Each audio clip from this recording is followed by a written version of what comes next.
The stars had always seemed so peaceful from Earth. For thousands of years, humans looked up at the night sky and wondered if they were alone. They built telescopes, sent radio signals into space, and dreamed of meeting other intelligent life. They imagined friendly aliens, wise beings who would share knowledge and technology. They were wrong. Commander Vecthar stood on the bridge of his warship, staring at the small blue planet on his view screen. He had seen hundreds of worlds like this one during his long career with the Zelvari Dominion. Some had primitive life. Some had animals. A few had intelligent species. None of them mattered. The Zelvari took what they wanted and no one could stop them. How pathetic, Vecthar said, his voice filled with disgust. They still use chemical rockets. They haven't even left their own star system properly. His second officer nodded in agreement. The scans show no shields, no energy weapons, no faster-than-light capability. They are completely defenseless, Commander. Vecthar smiled, though it was not a pleasant expression. The Zelvari had ruled this part of the galaxy for 3,000 years. Their empire controlled 200 star systems. Their technology was far beyond anything these humans could imagine. This would be easy. It always was. Send them the standard message, Vecthar ordered. They have 10 days to evacuate their planet. After that, we take it by force. The message was transmitted toward Earth at light speed. It would take several hours to reach the primitive world. Vecthar didn't expect any real response. The humans would see his massive warship in orbit, understand they had no chance, and surrender. They always did. On Earth, it was a normal Tuesday morning when everything changed. Captain Jake Morrison was drinking coffee in the United Earth Defense Command Center in Geneva, Switzerland. The facility was quiet. Most of the staff were reviewing routine satellite data or tracking space debris. No one expected what happened next. The communications officer suddenly shouted, breaking the peaceful silence. "Sir, we have an incoming transmission. It's not from any Earth station. The source is in high orbit." Jake put down his coffee cup, his heart beginning to race. "What kind of transmission?" "Unknown format, but our computers are translating it automatically. Sir, you need to see this." Jake walked quickly to the communication station. Other officers were gathering around, their faces showing confusion and fear. On the screen, text appeared in English, translated by systems that shouldn't have been able to translate an alien language. The message was simple and terrifying. An alien species called the Zelvari claimed Earth for their empire. Humans had 10 days to leave their planet. Anyone remaining would be killed. The message included coordinates where humanity could see the alien ship with their telescopes. "This has to be a joke," someone whispered. "Check those coordinates," Jake ordered, his voice steady despite his racing heart. Within minutes, every major telescope on Earth pointed at the location given in the message. What they saw made the blood drain from their faces. A massive ship hung in space above Earth, larger than anything humans had ever built. It was clearly alien, clearly real, and clearly dangerous.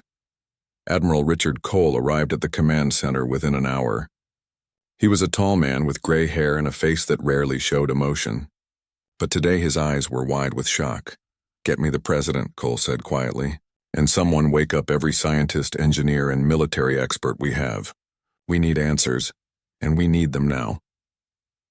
Dr. Lisa Martin was one of the first scientists to arrive. She was young, barely 30, but she was the best xenolinguist on Earth.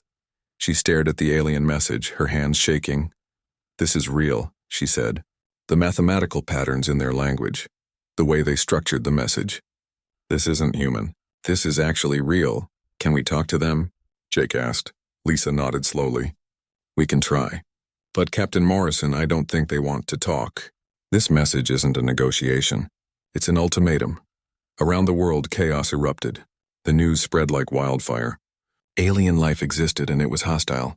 Governments held emergency meetings. Religious leaders tried to calm their followers. Scientists argued about what to do. And everywhere, people looked up at the sky with fear. President Catherine Carter addressed the world from the White House. She was a strong woman who had led through many crises, but nothing like this. Her voice was calm as she spoke, but her hands gripped the podium tightly. "We have confirmed the presence of an alien vessel in Earth's orbit," she said. "They have demanded we abandon our planet. I want every person on Earth to know this. We will not abandon our home. We will find a way to survive this. Humanity has faced extinction before and we are still here. But privately, she knew the truth. Earth's weapons were designed to fight other humans, not aliens with technology centuries ahead. Their nuclear weapons might scratch the alien ship, but probably wouldn't destroy it. They had no shields, no energy weapons, nothing that could match alien technology. In the command center, Jake Morrison studied everything they knew about the Zelvari ship. It was massive, yes. Advanced, certainly. But as he looked at the data, he began to notice something. The ship's movements were slow, almost lazy. The Zelvari were confident, perhaps too confident. "Admiral," Jake said carefully, "I think they're underestimating us." Cole raised an eyebrow. "We have nothing that can hurt them, Captain." "Maybe," Jake replied. "But they don't know that for certain. They sent one ship. One. If they really understood our capabilities, wouldn't they send more? Wouldn't they be more careful?" Cole considered this. "You think they're arrogant?" "I know they're arrogant," Jake said. "Look at their message. They didn't even try to negotiate first. They just assumed we'd give up. That's a mistake." Deep in a secret facility beneath the Rocky Mountains, Colonel Danny Walsh received new orders. He commanded Project Sentinel, a program so classified that most world leaders didn't know it existed. For 40 years, scientists had prepared for this exact scenario. Hostile first contact. 12 weapons platforms orbited Earth, hidden among satellites and space debris. They weren't much against an interstellar empire, but they were something. Nuclear-pumped lasers, kinetic weapons, and one experimental device that might work if they got lucky. "Sir," Walsh's deputy said quietly, "even with everything we have, the odds are against us." Walsh nodded grimly. "Then we'd better make our first shot count." Ambassador Helen Price was chosen to deliver humanity's response to the Zelvari. She was a skilled diplomat who had negotiated peace treaties and trade agreements across Earth. But this was different. This was humanity's first conversation with another species, and it might be their last. She sat in a small room, looking at a camera that would transmit her message to the alien ship. Her heart pounded, but her voice would be steady. She had practiced what to say 100 times. "We refuse," she would tell them. Simple words, but they carried the weight of billions of people who refused to give up their home without a fight. Vecthar received the human response and laughed. These primitives actually thought they could resist the Zelvari dominion. It was amusing in a pathetic way.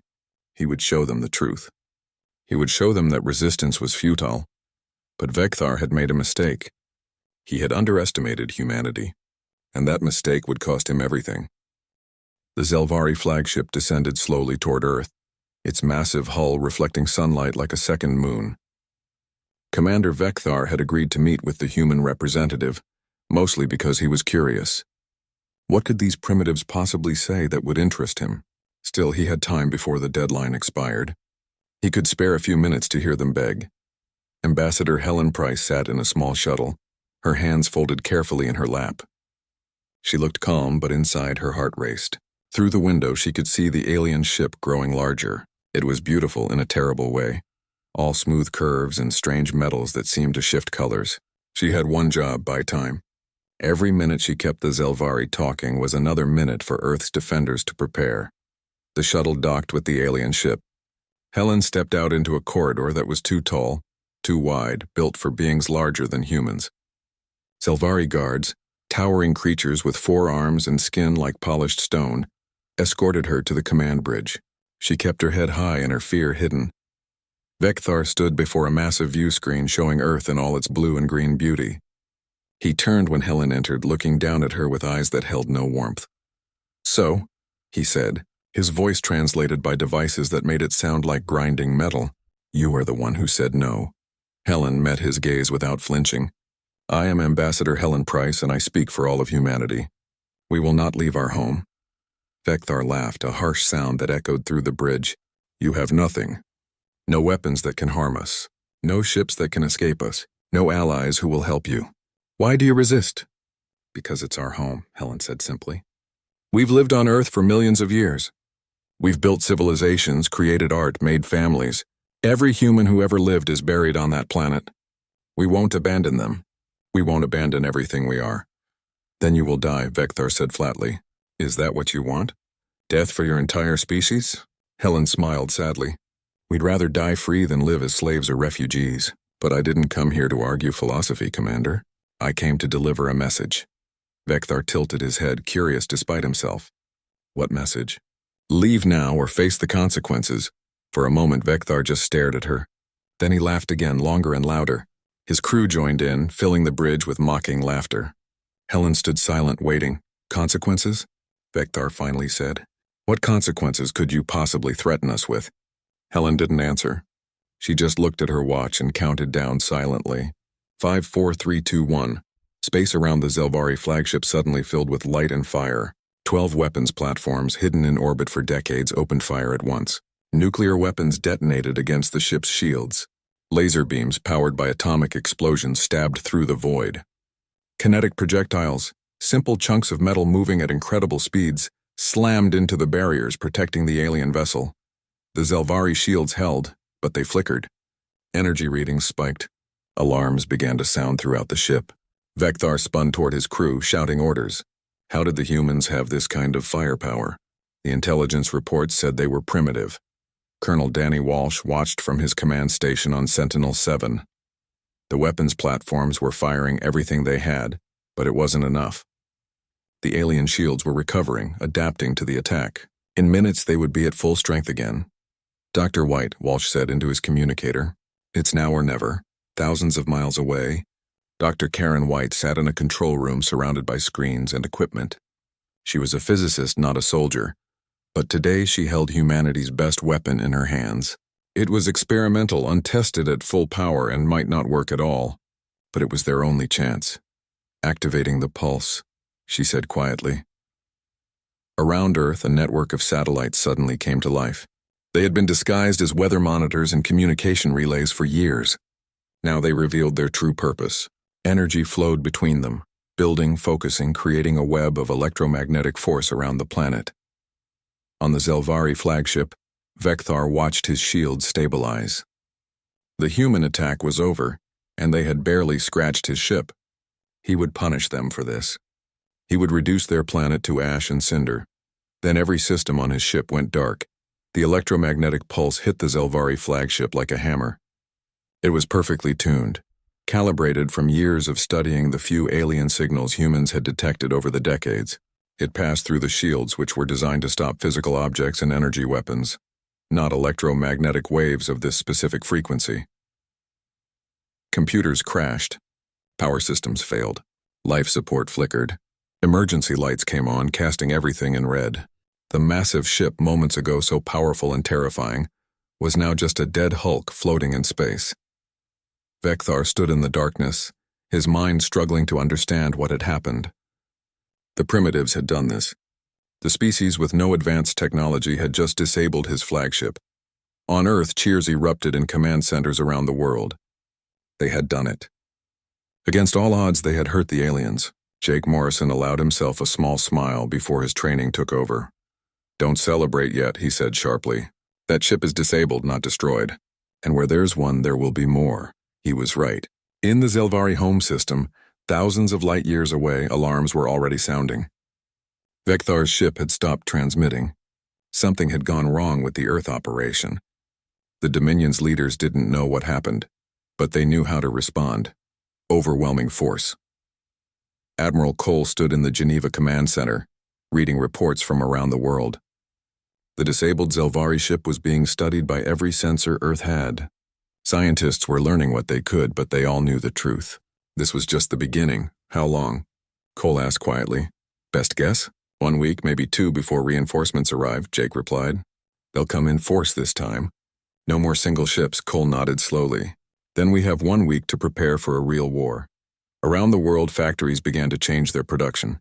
Every resource was redirected to defense. Nuclear weapons were pulled from storage and loaded onto missiles. Scientists worked around the clock to understand Zelvari technology. Engineers designed new weapons based on what they had learned. Ambassador Helen Price returned to Earth a hero, but she felt no joy. She had seen the Zelvari commander's eyes. She had seen his rage when his ship went dark. He would want revenge, and he had an entire empire behind him. In orbit, the Zelvari flagship slowly came back to life. Backup systems activated. Emergency power restored basic functions. Vecthar sat in his command chair, his hands gripping the armrest so hard they began to crack. Prepare a message to the Dominion, he said, his voice cold with fury. Tell them to send the Third Fleet, all of it. These humans need to learn what happens when you strike at the Zelvari. His second officer hesitated. Commander, the Third Fleet is 60 warships. Isn't that excessive for one primitive world? Vecthar turned to glare at him. Excessive? They disabled my flagship. They had weapons we didn't know about. They planned this, prepared for it. No, 60 ships is not excessive. It's necessary. The message was sent. The die was cast. Earth had won its first battle against an alien empire, but the war was just beginning. And this time, the Zelvari would not underestimate humanity. President Carter addressed the world again that night. Her message was broadcast on every channel, translated into every language. Today we proved something important, she said. We proved that we can fight, that we can win. But we must be realistic. More alien ships are coming, and they will be ready for us this time.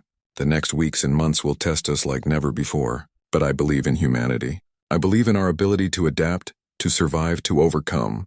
We did not choose this war, but we will finish it. In homes around the world, people listened and felt fear mixed with hope. They had seen the impossible happen today. Maybe, just maybe, they could survive this. Jake Morrison stood on the roof of the command center looking up at the stars. Somewhere up there, alien warships were preparing to destroy his home.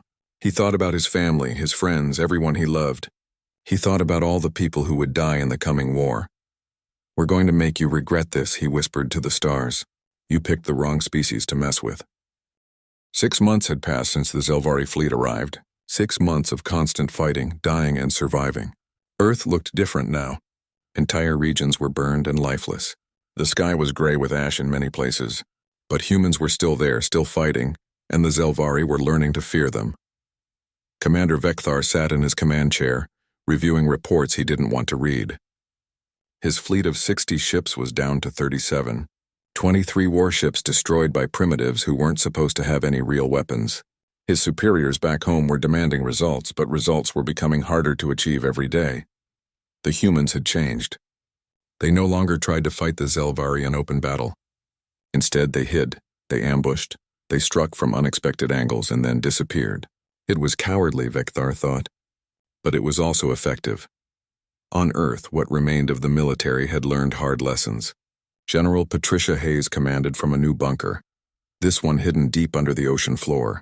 The old command centers were all destroyed. Now they moved constantly, never staying in one place long enough for the Zelvari to target them. We can't keep this up forever, one of her officers said during a strategy meeting. We're running out of everything. Weapons, fuel, food. The Zelvari just have to wait us out. Patricia shook her head. They won't wait. Can't wait? Every day they're here is another day they're not somewhere else. They have an empire to run.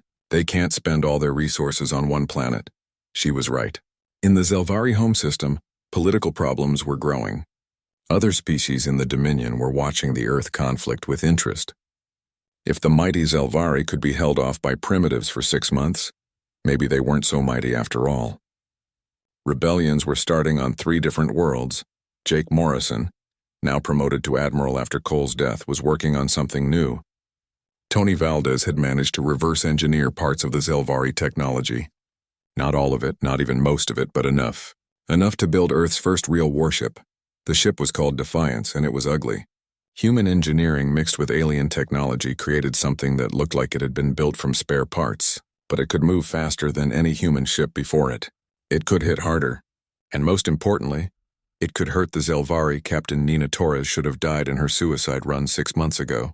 Her missile had been damaged, and the explosion threw her escape pod clear before the power core detonated. She had drifted in space for 3 days before being rescued. Now she stood on the bridge of the Defiance, humanity's first weapon that might actually make a difference. Ship systems are ready, Captain, her engineer reported. All weapons charged. Engines at full power. Nina looked at her crew. 30 men and women, all volunteers, all knowing they might not survive their first mission. They had trained for 3 months on this hybrid ship, learning systems that were half familiar and half alien. Our mission is simple, Nina told them. We find a Zelvari ship, we hit it hard, and we run. We're not trying to win a fight. We're trying to prove we can fight at all. The Defiance launched from a hidden base on the dark side of the moon. Zelvari sensors had trouble detecting it. The ship's hull was coated with materials designed to absorb scanner beams. It wasn't perfect invisibility, but it was close enough. Nina plotted a course toward Jupiter. Intelligence reports said a Zelvari destroyer was patrolling near the gas giant. It was alone, separated from the main fleet. Perfect target for humanity's first strike. The destroyer was right where it was supposed to be. Nina watched it on her view screen, her hands steady on the controls. The Zelvari ship was 3 times the size of Defiance with more weapons and stronger shields. But Nina had advantages too. Surprise, speed, and desperate courage. All weapons prepare to fire on my mark, she ordered. Engineering, I'll need everything the engines can give us for the escape. The Defiance swept in from behind Jupiter, using the planet's magnetic field to hide its approach. The Zelvari destroyer didn't see them until they were almost on top of it. Nina fired everything at once. Nuclear missiles, lasers, railguns loaded with exotic matter shells, all of it focused on one spot on the destroyer's shields. The shields held, but they flickered. Alarms sounded on the Zelvari ship. The destroyer turned to face this new threat, its weapons charging. But the Defiance was already moving, engines burning at maximum, accelerating away at speeds the destroyer couldn't match. The Zelvari fired, but their energy beams hit empty space. The Defiance was gone, disappearing into the darkness between planets. The destroyer's commander sent a confused report to Vecthar. The humans had a real ship now, a ship with Zelvari technology. How was that possible? Nina brought the Defiance back to the lunar base, her crew cheering. They had done it. They had attacked a Zelvari ship and survived. The damage they caused wasn't much, barely scratched the shields, but that didn't matter. They had proven it could be done. Within a month, 3 more ships like Defiance were built. They weren't identical. Each one used whatever technology could be salvaged and whatever human engineering could create. But they were all fast, all dangerous, and all crewed by people who refused to give up. The war began to change. The Zelvari could still destroy Earth if they wanted. They had the firepower, but now it would cost them. Every attack on the surface faced counterattacks from the new human ships. Every patrol could be ambushed. The easy conquest had become a grinding, costly war. Intelligence officer Dr. Alan Perry was studying intercepted Zelvari communications when he noticed something interesting. The aliens were arguing among themselves. Different commanders had different opinions on what to do about Earth. Some wanted to increase the assault. Others wanted to negotiate. A few even suggested abandoning the invasion entirely. They're divided, Alan reported to Patricia. The Zelvari leadership isn't unified anymore. This war is causing them political problems. Patricia smiled for the first time in months. Then we make those problems worse. We make this so expensive, so difficult, so embarrassing that they have no choice but to leave. Operation Hornet's Nest was the result. Every remaining weapon Earth had, every ship, every pilot, everything was thrown into one massive assault. Not to win, but to hurt the Zelvari so badly they would never forget it. 50 ships, most of them automated and loaded with nuclear weapons, launched simultaneously from hidden bases across the solar system. They came at the Zelvari fleet from every direction. The defense systems couldn't track them all. The Zelvari destroyed most of them, but not all. 8 nuclear weapons got through. 8 ships hit Zelvari vessels, detonating against hulls and shields. 3 Zelvari ships were destroyed. 5 more were damaged, and the Zelvari finally learned fear. The Defiance and its sister ships hit the Zelvari supply base on Europa the same day. The base was lightly defended, never expecting an attack so deep in the solar system. Nina led the assault personally, her ship screaming in at full speed. They destroyed 6 months of supplies in 6 minutes, then vanished before reinforcements could arrive. Vecthar read the reports in silence. His fleet was down to 31 ships. His supplies were gone. His crews were exhausted and afraid, and the humans showed no signs of stopping. They couldn't win, but they could keep fighting, and as long as they fought, he couldn't declare victory. He opened a communication channel to the Zelvari High Command. "I need reinforcements," he said. "At least 50 more ships, and I need them now." The response came 3 days later. "Request denied. The cost of conquering Earth exceeds its value. You have 2 weeks to achieve victory or we recall the fleet." Vecthar felt something he had never experienced before. Despair. He couldn't win in 2 weeks. He probably couldn't win in 2 years. The humans were too adaptable. too stubborn, too unwilling to accept defeat. On Earth, Jake Morrison was having a similar conversation with President Carter. The president looked older than she had a year ago, worn down by the weight of billions of deaths. "We can't win, can we?" she asked quietly. Jake considered lying, then decided against it. "No, Madam President. We can't win, but we can survive. Every day the Zelvari stay here costs them ships, resources, and political capital. Eventually they'll decide we're not worth it. How many more people have to die before that happens?" Jake had no answer for that.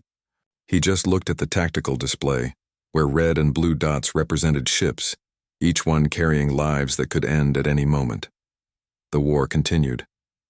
Humans died, Zelvari died, Earth burned, but neither side could achieve victory. It had become a war of endurance, and the question was simple: who would break first? Tony Valdez worked day and night in his laboratory, studying every piece of Zelvari technology he could find. He was close to something big. He could feel it. The aliens' faster-than-light drive, if he could understand it, if he could copy it. Earth would no longer be trapped in one solar system. They could run if they needed to. They could hide. They could survive. Just a little more time, he whispered to himself, staring at alien circuits he only half understood. Just give us a little more time. 14 months after the war began, Commander Vekthar stood on his bridge and made a decision that would haunt him forever. He was leaving, retreating, admitting defeat against primitives who shouldn't have lasted 14 days, let alone 14 months. His fleet, once 60 strong, now numbered only 28 ships. The rest were destroyed or too damaged to continue fighting. His crew was exhausted. His supplies were nearly gone. And worst of all, the humans were still fighting, still adapting, still refusing to die. "Prepare all ships for faster-than-light jump," Vekthar ordered, his voice hollow. "We're going home." His officers looked at each other in surprise and relief. They had all thought this day would never come. The mighty Zelvari Dominion didn't retreat, didn't give up, didn't lose to primitive species. But here they were, running away from humans who barely had spaceflight. "What about Earth?" his second officer asked. "Do we destroy it before we leave? One final bombardment?" Vekthar considered it. Part of him wanted to burn the entire planet to ash, make humanity pay for every ship they destroyed, every humiliation they caused. But another part of him, the part that still thought strategically, knew better. "No," he said quietly. "We leave it intact. If we glass the planet now, it proves nothing except that we needed overwhelming force to win. We leave Earth standing, and we tell the Dominion that conquering it would require 300 ships and years of fighting. We make it clear that this planet isn't worth the cost. It was a lie. Earth probably could be conquered with 100 ships if they were ruthless enough." But Vekthar didn't want anyone else to try. He didn't want another Zelvari commander to suffer the humiliation he had endured. On Earth, alarms rang out across every command center. The Zelvari fleet was moving, gathering in high orbit. Long-range sensors detected energy buildups consistent with faster-than-light drives charging. Jake Morrison stared at the tactical display, afraid to believe what he was seeing. "Are they leaving?" someone asked, their voice shaking with hope. "Don't celebrate yet," Jake said. "They might be regrouping for a final assault." But minutes passed, then hours, and the Zelvari fleet didn't attack. They just sat there, drives charging, preparing to leave. News spread across Earth like wildfire. The aliens were going away.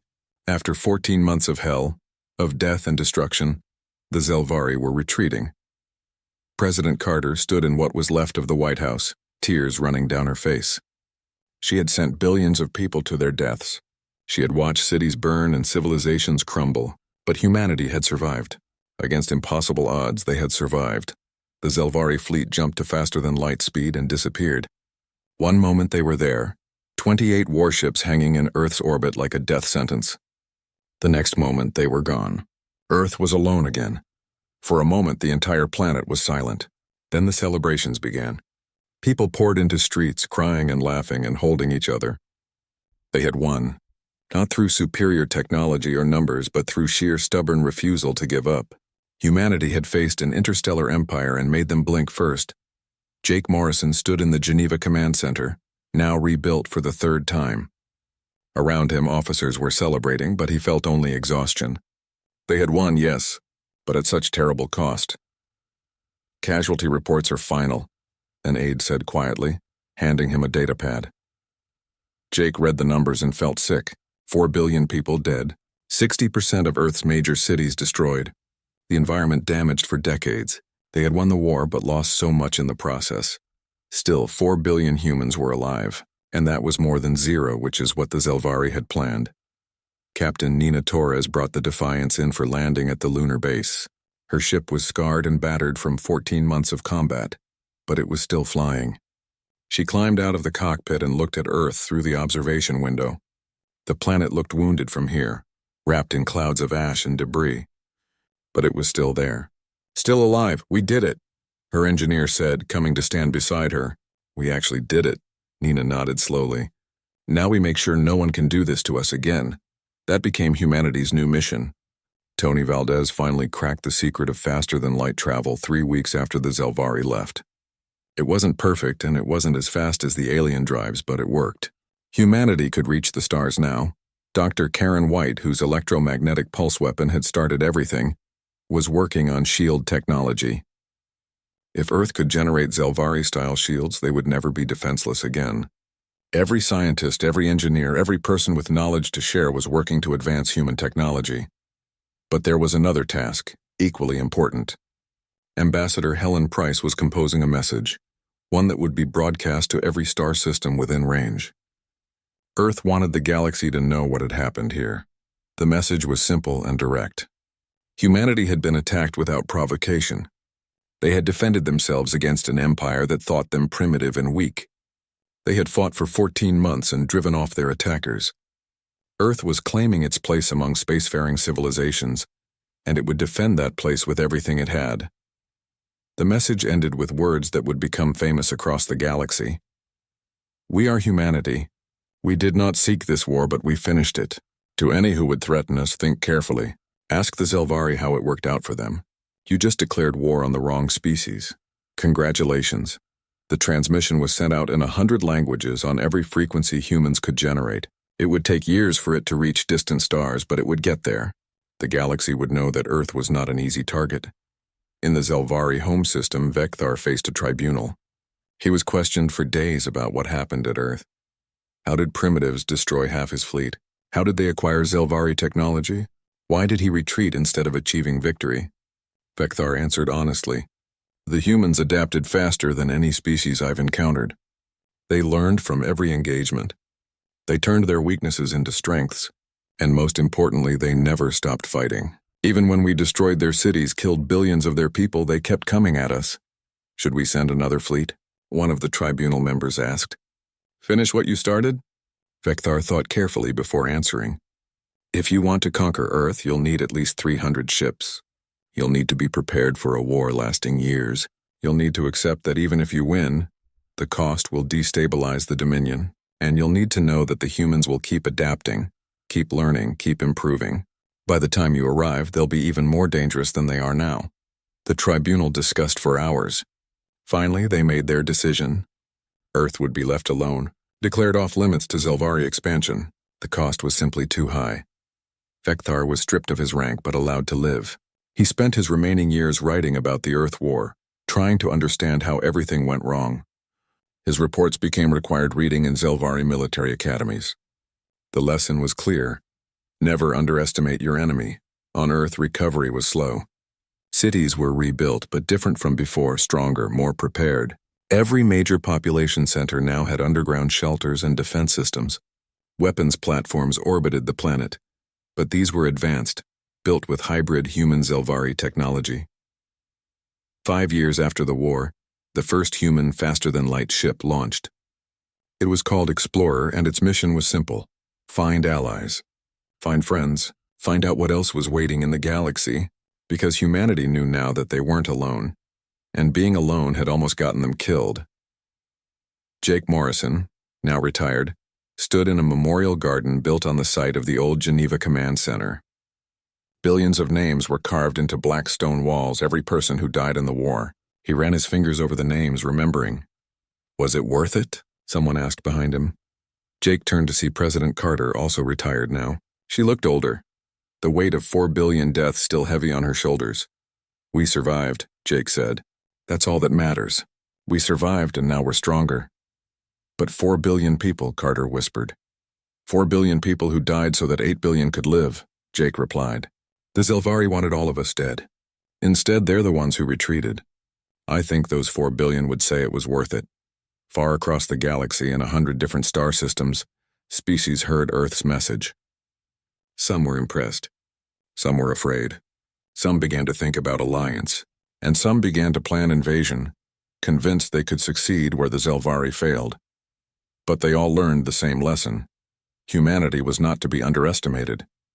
Nina Torres, now an admiral, commanded Earth's defense fleet, 10 ships all built with advanced technology, all ready to defend their home.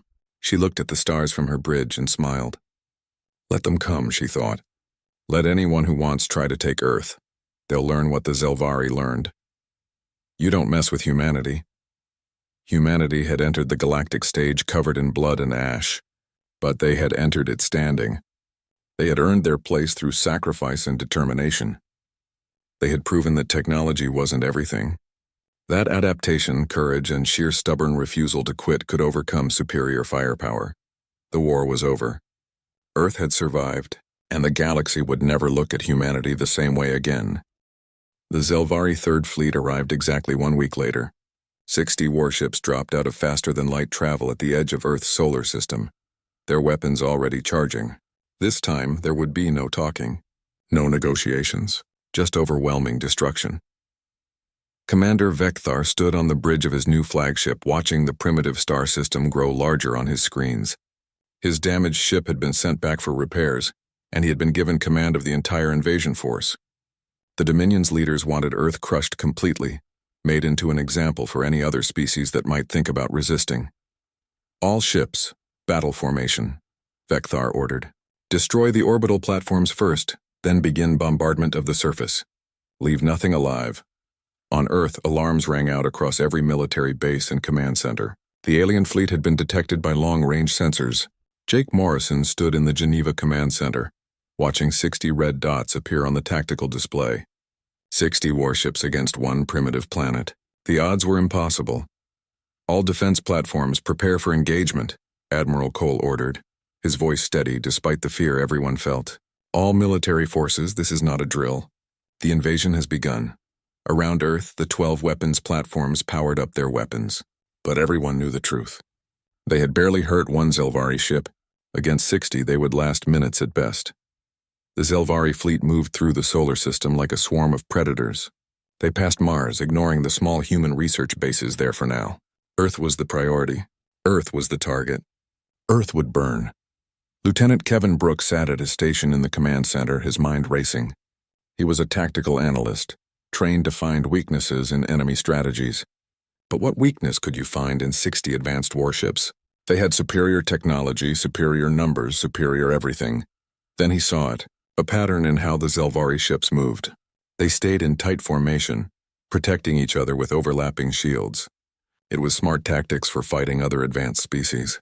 But humans weren't advanced. Humans were desperate, and desperate people fought dirty. Sir, Kevin said quickly, I have an idea. It's crazy, but it might work. Cole looked at him. Right now, I'll take any idea. What is it? Kevin pulled up a simulation. The Zelvari expect us to fight like they do. Ship to ship, weapon to weapon. But we can't win that way, so we don't fight that way. We use everything we have, including things they won't expect. Explain, Jake said, leaning forward. We have thousands of satellites in orbit. Communication satellites, weather satellites, old junk that's been up there for decades. Most of it is useless for fighting, but all of it has mass. And mass moving at the right speed can be a weapon. Cole understood immediately. You want to use our satellites as kinetic weapons. Ram them into the Zelvari ships. More than that, Kevin continued, his words coming faster now. We load every satellite we can with explosives, nuclear material if possible. We program them to target the Zelvari ships and we launch everything at once. Thousands of projectiles all coming from different angles. Their shields can't stop everything.